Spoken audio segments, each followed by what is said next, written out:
So today we're going to be talking about having a voice, self-advocacy. So the objectives for today's session are exploring your rights as carers. So you need to know your rights. What are they?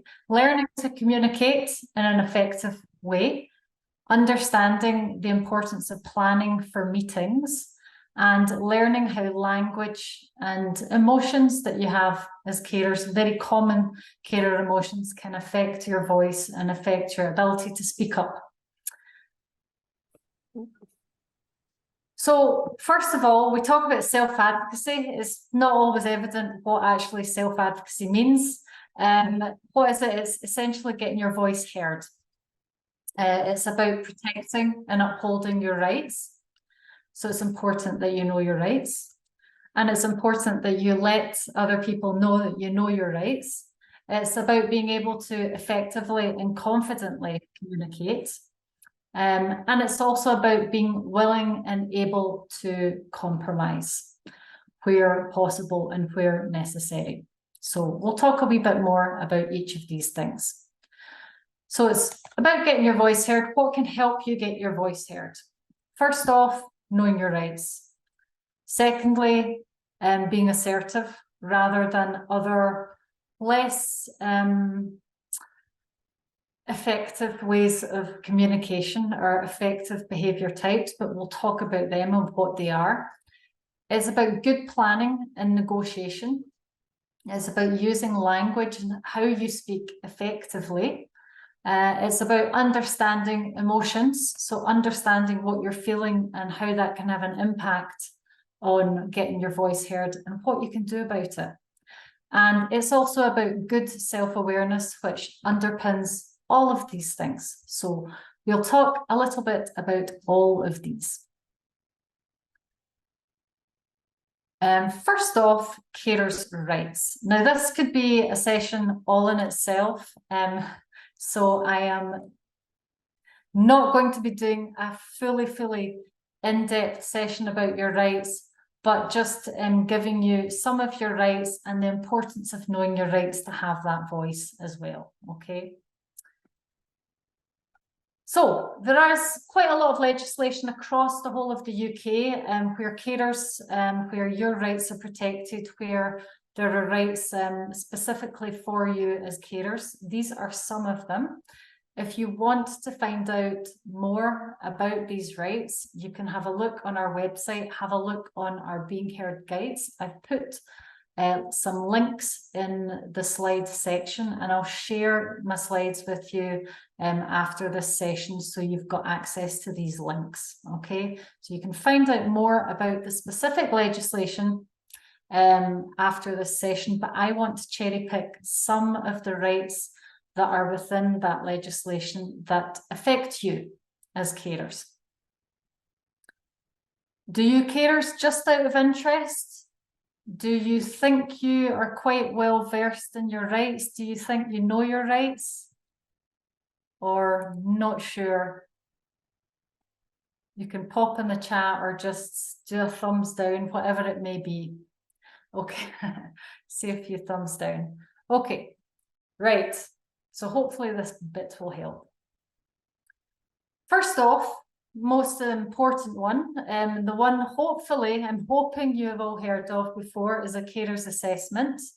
So currently at the moment, only 1 in 4 carers actually receive an assessment. And some carers have had an assessment and they actually don't have a clue they've had an assessment. They maybe had a chat with someone 2 years ago, but actually don't have a clue. So you may have had one, maybe you haven't. So what is an assessment? It's an assessment of your needs, not the person you care for, your needs specifically. And from that assessment, a potential care plan, a care package of supports could be put in place, or it might just be simple signposting to information. So it might not necessarily be that you're eligible for specific social care support, but at the very least, good signposting and information. What's the carer's assessment? What's the purpose of it? It's about what will help you in your caring role. and also in your own health and well-being as well. So it's a separate assessment from the person you're caring for. The person you're caring for doesn't even need to have had their assessment for you to request an assessment. And your care plan should be reviewed regularly. I'm saying at least once a year, or as things update. As you know, with caring, things progress, and they can progress quickly, and your care needs, your own needs as a carer could change. So they should be reviewed regularly. So if you think you've had an assessment and you had it 5 years ago, get it updated, please get it updated. Contact your local authorities, adult social services, or your local carer centre. Some carer centres are doing assessments on behalf of the local authority as well. So contact them and request an assessment. What should it cover? It should be a holistic assessment of different parts of your life. It should be around your health and well-being. So how are you feeling? Is there something that could help you cope better and help you care for longer? Are your relationships with other members of your family, with your friends, with other people, are they affected because of your caring role? If so, what can we put in place in this plan to help with that? What is there out there? Work, education, training. Are you struggling, juggling work and care? Would you actually like to go back to do to full-time education, part-time education? Is there something this care plan can help with that? Accommodation. What do I mean by that? I mean, is your accommodation fit for purpose with the person you're caring for? For example, if you're manually lifting someone upstairs every night to go to bed and downstairs, would a stair lift, for example, help with that? So what would help you in your caring role? Emergency planning. We all think we're invincible as carers, but actually what's going to happen if you are at some point no longer able to care, or if you break a leg tomorrow, you have to go to hospital, what's going to happen? Can I ask, does anyone have an emergency plan put in place? No, maybe some of you. I would encourage you all to think about emergency planning, and this is the perfect occasion to do it when you're getting that assessment of your needs as well. Okay, I see some of you have got a emergency plan in place, which is really good. Breaks and leisure, get that in your plan as well, get that in your assessment if that's something that you need to look at. And breaks and leisure can mean different things to different people. It could be two nights away, it could be an hour, just an hour of being able to go outside and walk in the park, see a friend, have a glass of wine, whatever it may be, okay? So have that incorporated in your plan as well. Somebody's put in the chat, their council doesn't have a method for emergency plans yet. Well, I would, in that case, try and put it within the carer's assessment, or if you have had a carer's assessment, try and get it updated and incorporate it within that at the moment. Support services as well. Your assessment should include the type of support services you may be eligible for too. So that's the kind of holistic assessment. If I want to say good practice for you, try and do the assessment in a different room or a different location from the person you're looking after, for the simple reason it can stifle your honesty in your caring role if the person is in the same room. Also, please prepare a list of issues and challenges so nothing is forgotten in your assessment. Okay, so prepare for it. And we'll talk more about preparing later. It's one of the key things you can take away today. It's around preparing. Other rights that you have as carers are the right to a needs assessment of the person you care for. You can actually ask for one on behalf of them as well. A right to a life outside of caring. I know a lot of you will be going, yeah, right, as if, but health and social care should be encouraging carers to have a life outside of caring. This is not a legal obligation for you to care. Health and social services are there to try and support you in your caring role by helping you have a life outside of caring, whatever that may mean to you. It could just be an hour or two, a short break every week. You also have a right to choose what you're willing and able or not willing and able to do. So if personal care, if you're not willing or able to do personal care, or if you're not willing or able to do heavy lifting, manual lifting and handling, then please push back on that. Get the support you need for that. It's your right to do that. As carers as well, you also have the right to make financial and welfare decisions for the person you care for if you have power of attorney and guardianship. I'd be interested to know if any of you have got already power of attorney, or if any of you, I mean, I don't know, does everyone know what power of attorney means? You're familiar with the concept. Okay, if you have got it already, has it helped? Just out of interest, pop it in the chat. I'd be interested to know. It's not going to make life perfect for a carer, but for a lot of carers that we come across, it does make life a little bit easier, a little bit less hassle to get important paperwork, medical records, banking records, whatever it may be. All the kind of things that if you're not power of attorney, they'll say, no, we need to speak to the account holder. So it does kind of help in that respect. Okay, a few people have got it and have said it's quite useful, which it is. So please do get that. Protected from discrimination by association. What do I mean by that?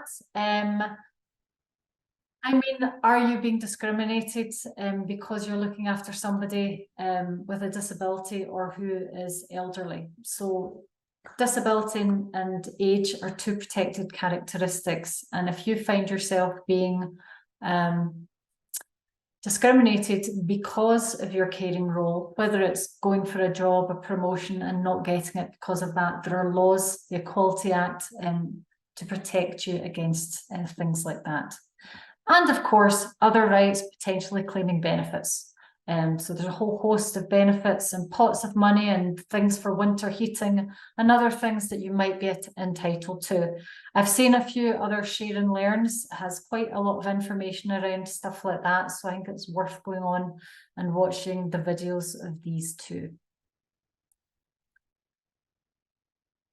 Workplace rights as well, for those of you who work. There's the Work and Family Act, which allows you to request flexible working. So every carer has a right to request flexible working.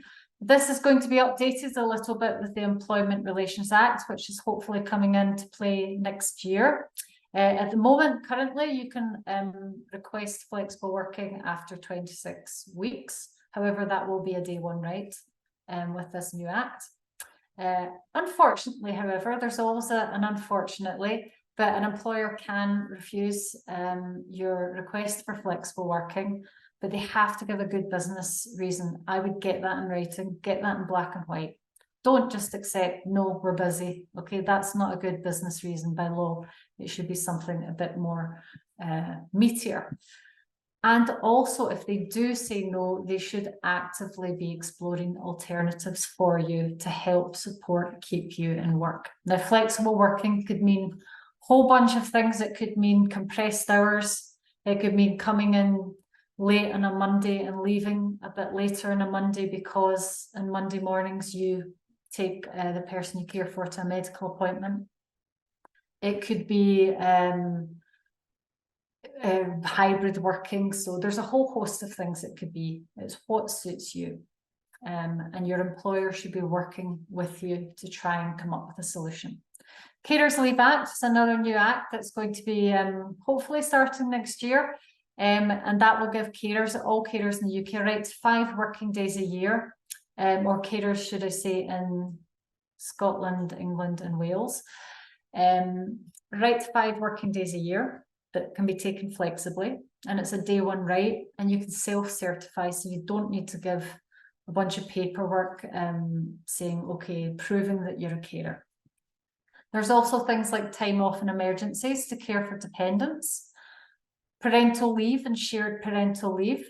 And it's not just about legislative rights, but also contractual rights. Do you know your contractual rights and workplace policies that might be able to support you as a working carer? If not, contact HR, ask your line manager, and try and get that support in place at work.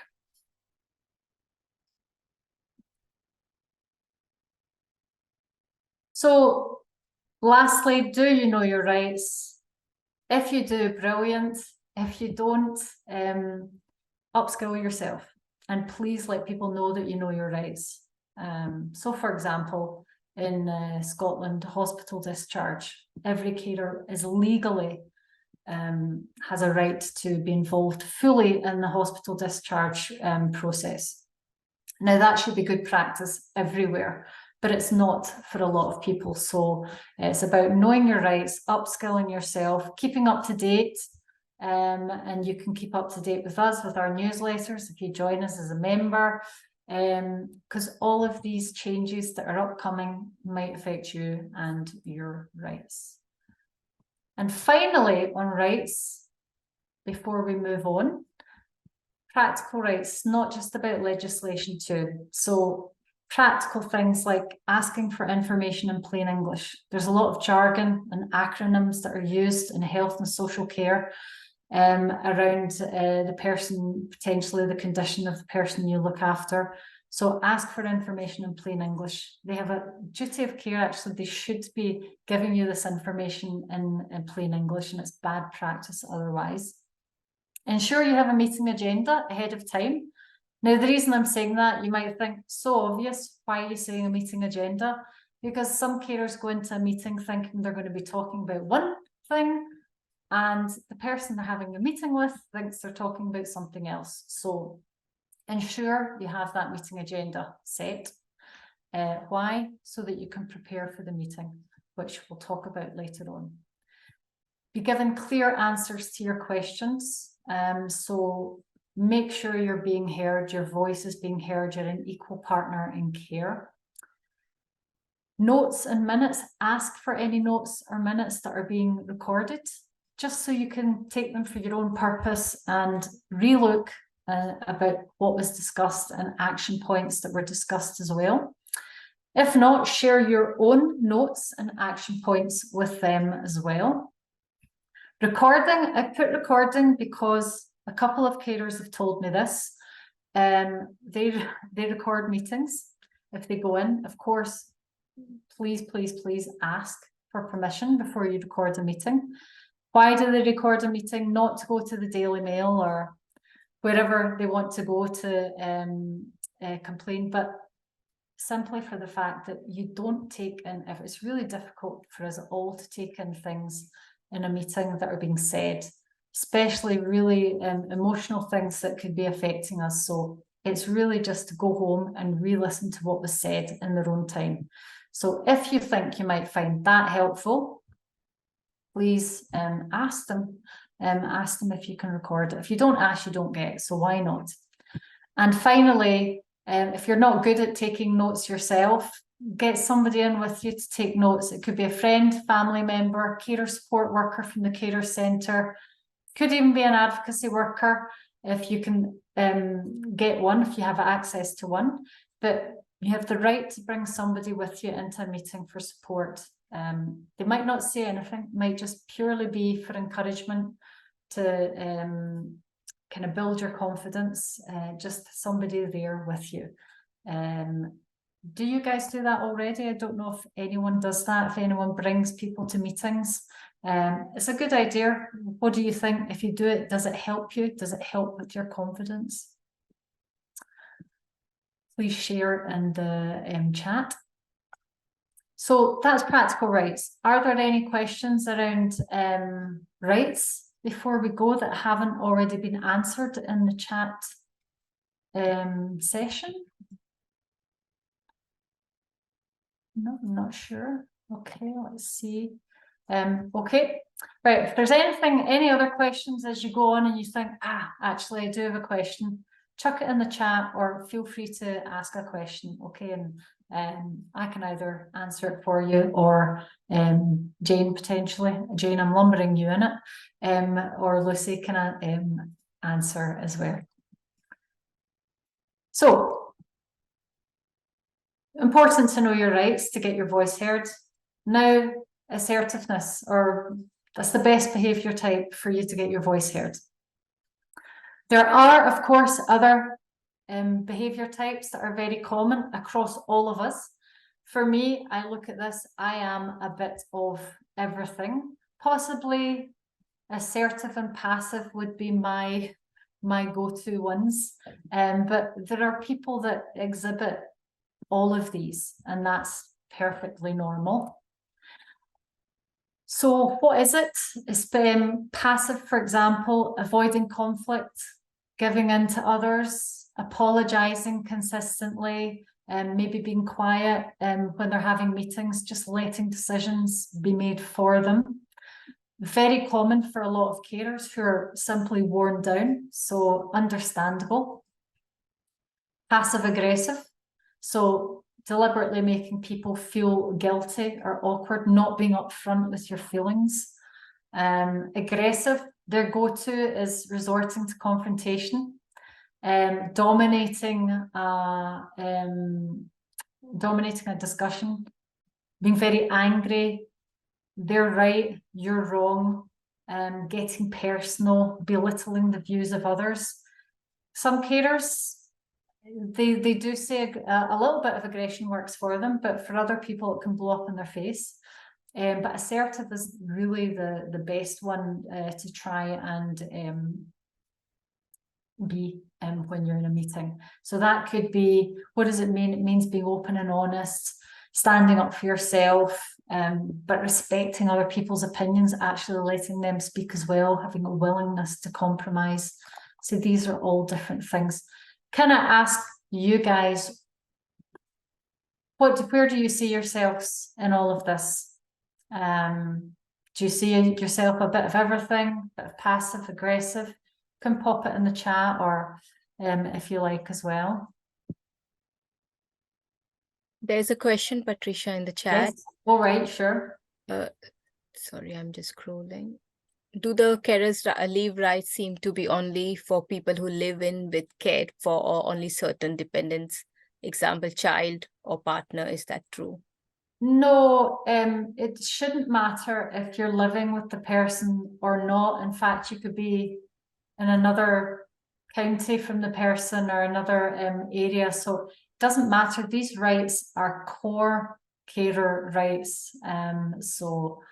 As Jane has also put there as well, they apply to everyone.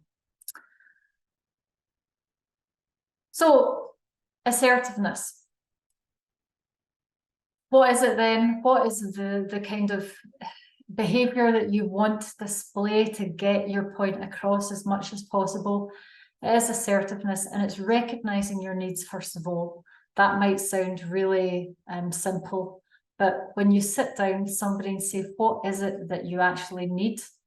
It might be they say, oh, I need one thing, but then you talk to them a wee bit more and you realize actually you need quite a lot more than what you think you need. So it's about recognizing your needs.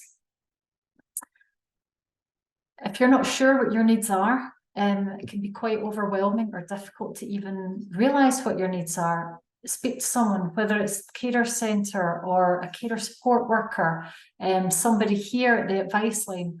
Just try and find some support so that you can recognise what your needs are, what your rights are, and what's out there.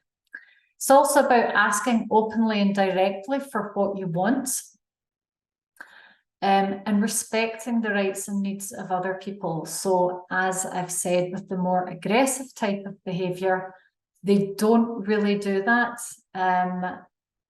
You know, you can respect the rights and needs of somebody even if you do not share their opinion. So that's what assertiveness is being about. standing up for yourself, being honest. So being honest about the realities of your life as a carer. Are you living on 2 hours night, 2 hours sleep a night? Have you kind of lost communication with other family members completely? Are you feeling completely insulated? So be honest about your facts and realities. At the end of the day, health and social care do have a duty of care. And if something is really affecting you and potentially affecting your mental health quite significantly, you need to be open about that and not have that kind of stiff upper lip of I'm fine, I'm doing okay. Just be honest and be willing to compromise as well. So listen to alternatives, things that are being said. If it's not quite what you had in mind, does it still work for you? Don't agree to it if it doesn't work for you, if you're going to be worse off though. And assertiveness is also an ability to resolve difficulties and disputes. So some tips for being assertive. Now feel free to share your own tips for being assertive in the chat if you want to share it with other people. But what are they? What's your communication style? So I went through the 4 kind of communication styles there are. Be honest, have a good look at yourself and think, right, actually, yeah, I fall into passive quite a lot. So assertive is not really your go-to behavior. Do you need to practice being assertive? I would always say practice with a friend or a family member, practice with someone at the carer centre as well. It's a learned thing. Not everyone is naturally assertive. Speak simply and directly. So what is the issue? What is it that you need? Why do you need this? How will it help you by getting it? Or how will it help the person you care for? And also, how will you say it? We'll talk more about language later on. Come with solutions. So that means if you ask for something and you get told, no, that's absolutely not possible, sorry, and you don't have any kind of other alternative in mind, then the conversation is going to stop fairly quickly. So always have something else to bring to the table and go, okay, fine, how about this? Or how about that? That's where you start the negotiating as well. Be calm and engaged. That's assertive, not aggressive or passive. Be positive. So by being positive, I don't mean be all happy clappy the whole way through whatever discussion you're having, but try and balance positives with negatives. It might be that you've got quite a lot of negative things to say, but try and balance them with some positivity. It just builds the rapport. It helps build common ground as well. And sometimes people are more likely to want to help people who have that positive energy as well. Confirm the agenda. I mentioned that earlier on. It's important to confirm it. Speak up, ask what exactly it's going to be, just so you can prepare for the meeting, plan about it. Ask for the minutes. Don't be afraid to ask for the minutes. And bring someone along, okay? Always bring someone along for that confidence that might help you be a bit more assertive.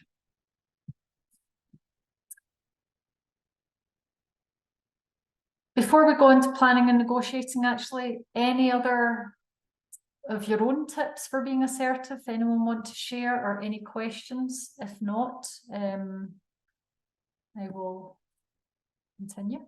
Okay. So planning and negotiating. So planning for me is key. So if you can remember anything today, but you'll remember it all because I'm sending you the slides. Please remember planning and negotiating is so important. How can you plan? What can you do? First of all, write down everything before you go to a meeting. I don't mean 5 pages essay, but just write down key priority issues, what you want to achieve from the meeting, what's a must. Write down other things potentially that you would like to achieve, but can reasonably manage without. because you might, let's be realistic, you might not have time to discuss everything that you want to discuss. So less is more sometimes. Put more energy into your key priority issues. Have a strategy. Think, okay, what kind of language am I doing? How am I going to express myself? What's my approach going to be? I'm going to try not to be passive, because I usually am quite passive. I'm going to try and focus on being assertive, etc. So have that strategy. Be ready to negotiate. Have your backup plans. So if you have various alternatives and backup plans ready, and that keeps the negotiation going. Do your homework about what's out there in the wider community that could potentially help you achieve what you want to achieve. And planning, it's not for everyone. It can be really difficult, especially if it's the first time you're doing it. So ask for help in planning. That might also help tease out what your key priority issues actually are as well. Some tips for negotiating. Speak assertively. So that is speak clearly, directly, factually, calmly, and positively. Be brief.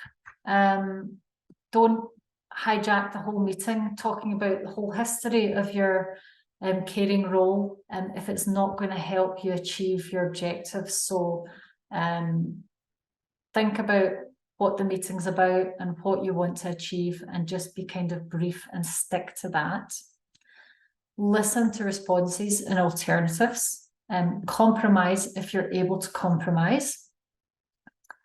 Come with your own solutions as well, and come with your own ideas and solutions. Don't expect them to do all of the decision. If there's something you think would help, or if there's something you've heard about from another carer, bring that solution to the meeting and go, okay, you know, well, I've heard there's this thing that one of my friends got. What's this about? Or is this available here? Can I have this? So come with different solutions, and ask for advice and tips from other carers and carer support workers. What has worked for other carers would be good. Carers Connect, our forum. Get on there and ask for advice and tips as well. And practice. So if you have an important meeting, or a meeting with health, social care, the social worker, whoever it may be, and you've done your planning, practice it. Just run it through with somebody. Is this clear? Does it make sense? Get them to play devil's advocate potentially, to put you in the spot, to see how good your negotiation is. So practice these things, because it will become easier the more you do it.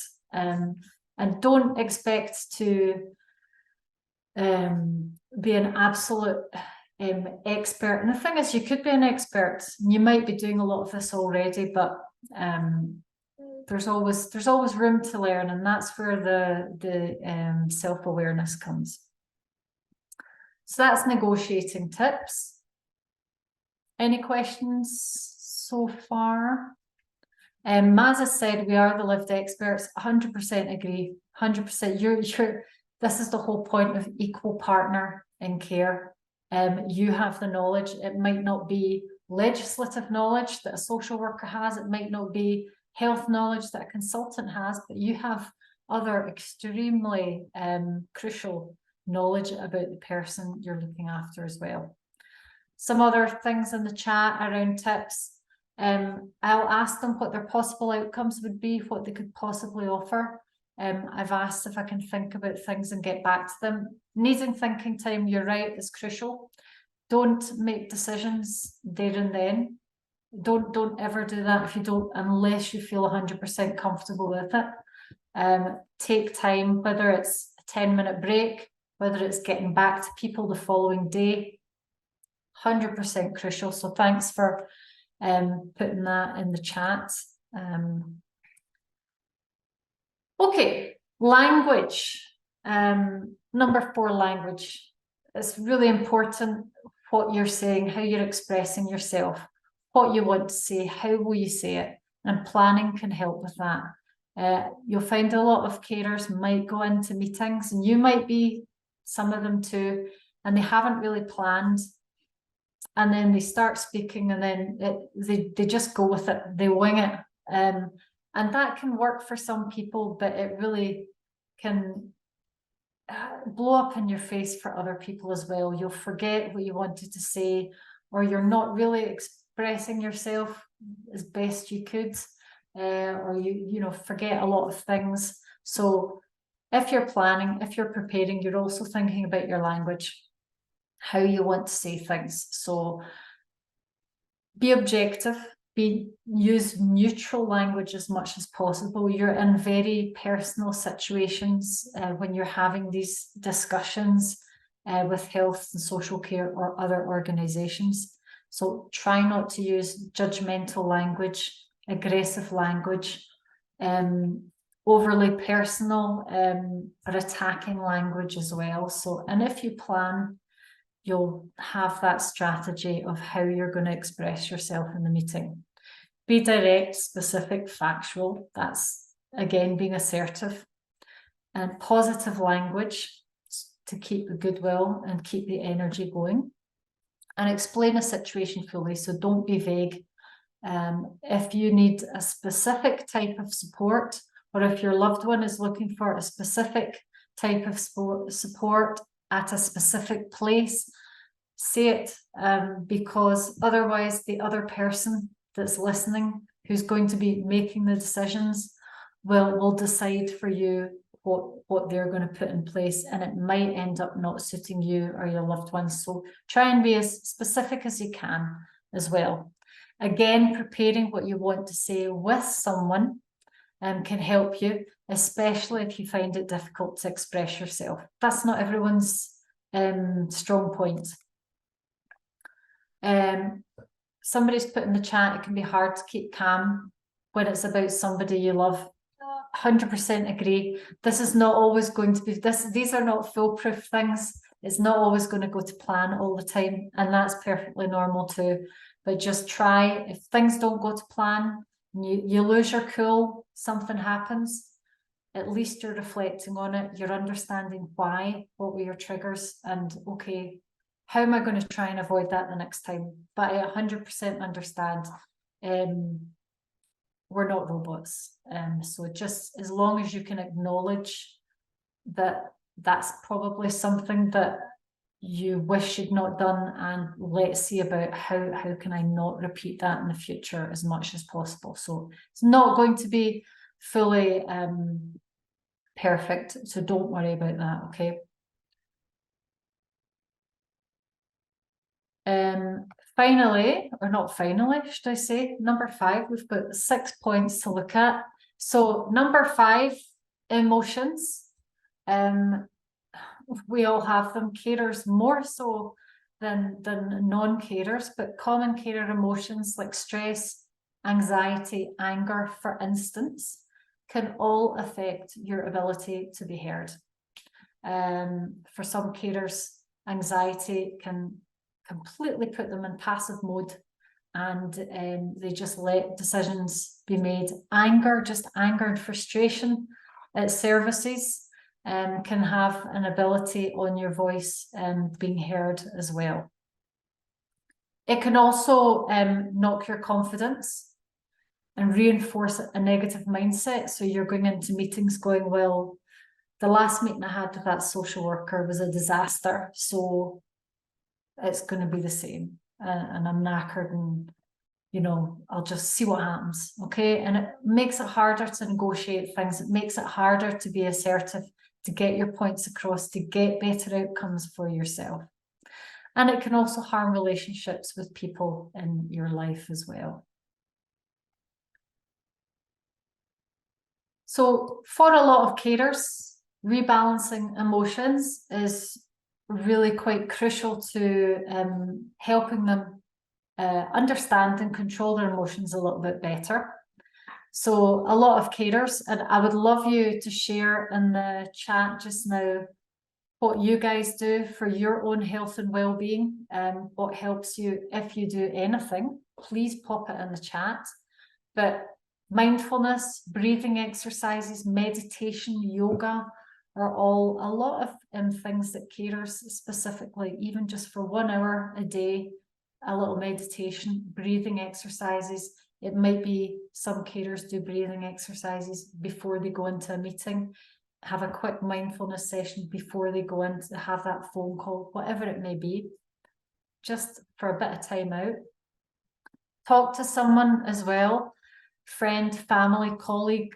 Carers, a lot of carer centres or local authorities have counselling that's either free or heavily subsidised for carers as well. So check what's available in your own area. Keep active. Exercise is good for grounding emotions. We have the Get Active Hub. I've put all these links in the notes section. Go on there for some tips and ideas as well. Health and wellbeing apps. There's loads of free apps that you can download on your phone or on your tablet that might help you, whether it's tracking your sleep or some kind of meditation thing before you go to sleep, or something just to help with your anxiety. So there's loads of different apps. We also have a technology section on our website too, which might give you some ideas of what's out there as well. And crucially, importantly, peer support. Talk to other carers. Go on to Carers Connect, our carers forum, for example. Talk to other carers. If you have a burning question about anything, talk to them. And it's not just about emotions, but just what have you done that's helped you get a carers assessment, or what have you done that's helped you get a better service from a specific place. So it's amazing the kind of knowledge you guys have. You're living it every day, so it's good to share these things.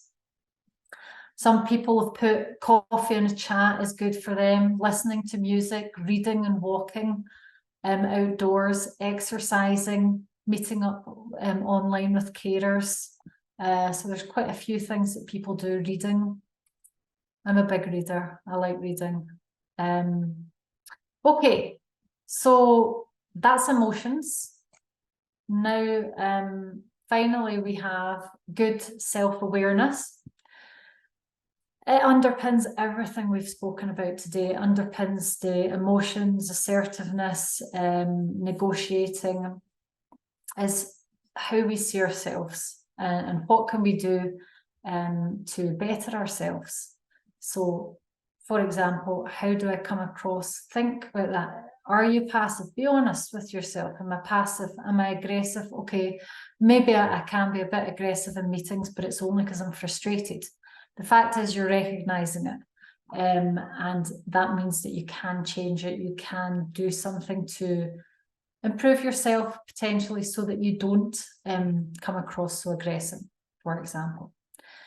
Could you express yourself better? Is that your weak spot? What's your weak spots? Do you need help planning for meetings? Is that something that you've maybe tried it and it doesn't work for you because you're not really sure what you're doing? So would it help to speak to somebody else?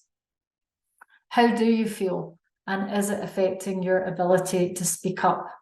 Do you need some advice around that? Do you need to talk to more people about that? Counselling, support. What support do you need? And have empathy as well. I've put, that's a good part of self-awareness, is having empathy about the other person or people in the room that you are having a dialogue with as well.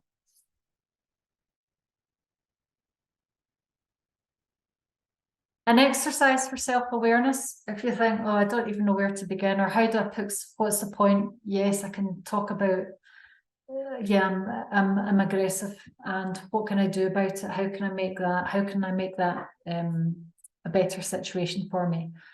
By doing certain exercises can help you tease out and be a bit more self-reflective. So one of them is reflecting on events.